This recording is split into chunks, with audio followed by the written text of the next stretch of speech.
and welcome to my channel. I am your SPARX Stenographer. Today I am going to dictate a shorthand dictation from KAILASH CHANDRA magazine volume 22 and the transcription number 464.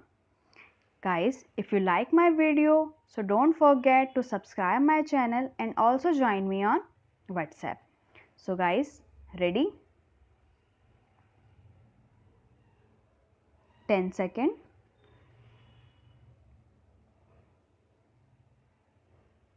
5 seconds.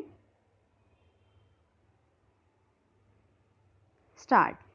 Madam, it is my privilege to initiate a discussion on national housing policy in this august house. Food, clothing and shelter are recognized as basic necessities of life. The country has been able to achieve self-sufficiency in the production of food grains and clothes. A lot yet remains to be done on the shelter front. The Estimate Committee of the 8th Lok Sabha and recommended in the report for the year 2005 to 2006 that the government should evolve the national housing policy for a planned development of liable human settlements. The concern of the government for housing the poor led to the enunciation of comprehensive national housing policy which expounds the main objectives, priorities and strategy for promoting sustained development of housing. National housing policy was formulated after taking into consideration the views and suggestions of the state government, union territories as well as certain institutions and expert bodies which have an abiding interest in the subject.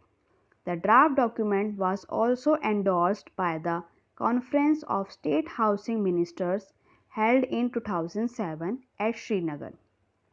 Before I enunciate the main feature of the policy document, I would like to give the honorable member a brief idea of the achievements during the last 2 decades under various social housing schemes promoted by the government. About 6 lakh houses has been constructed by different state housing agencies till the end of March 2005. In addition to this, 1 lakh houses have been constructed for other income groups, 40,000 units for plantation workers and over 6 lakh units by different cooperative housing societies.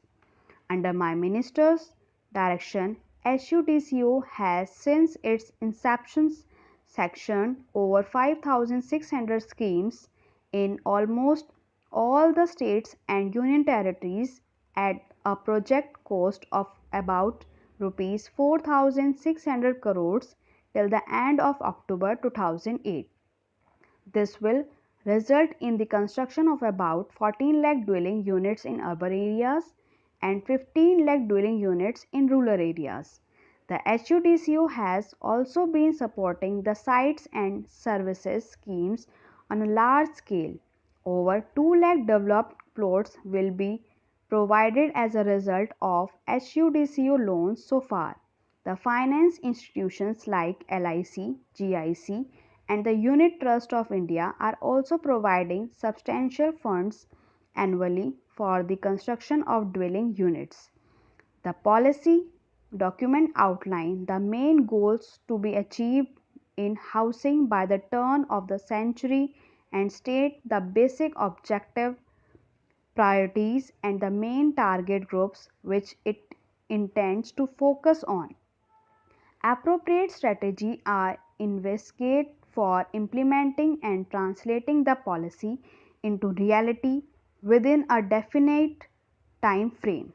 Needless to say, housing finance and availability of serviced land are the major desiderata of a quantum jump in housing. It is hoped that HUDCO and the recently established National Housing Bank will help in greater flow of funds for creation of new housing stock. As honorable members now, points 14 and 15 of the revised 20 points program say considerable emphasis on housing for the economically weaker section in urban areas and for the landless worker in rural areas. During the past 8 years, more than 82 lakh plots have been allotted to the landless worker in rural areas and 64 lakh such families have been given construction assistance.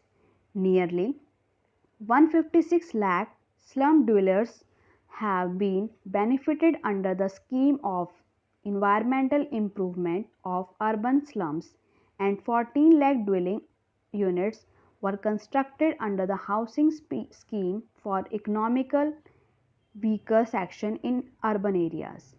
Under the India Awas Yojana, 4 lakh dwelling units have been constructed for the scheduled caste, scheduled tribes, and freed bonded laborers in rural areas.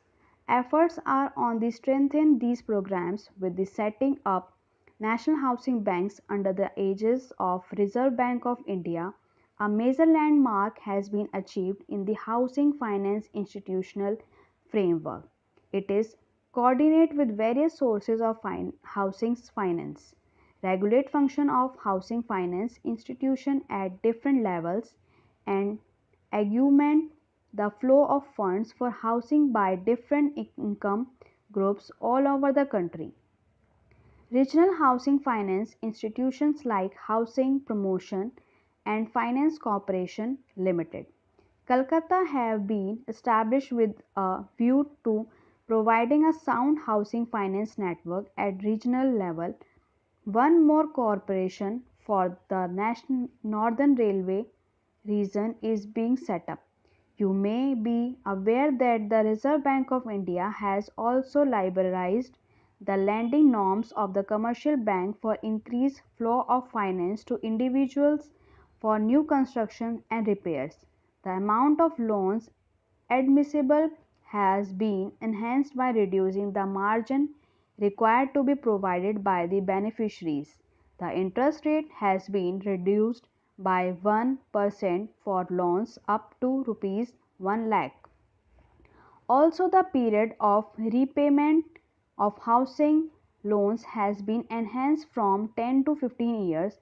Further, where mortgage of property of government guarantee is not feasible, banks have been permitted to accept other forms of security for loans. For assuring easy access of standardized building material and components and establishment of supply center on decentralized basis, a centrally sponsored scheme for setting up of a national network of building centers have been launched. During the current year, 100 centers are to be established which will act as conduits for transmission of low-cost technology on housing to the grassroots level and impart requisite training to youth and artisans. Till now, 18 centers have been completed and another 57 are nearly completion.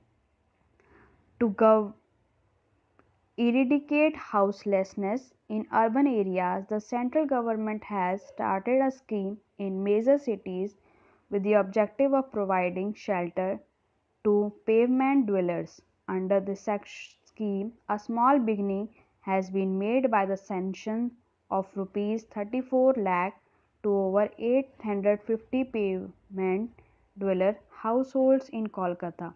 A proposal to cover 6,500 pavement dweller households in China. It is a cost of rupees 4 crore is under scrutiny.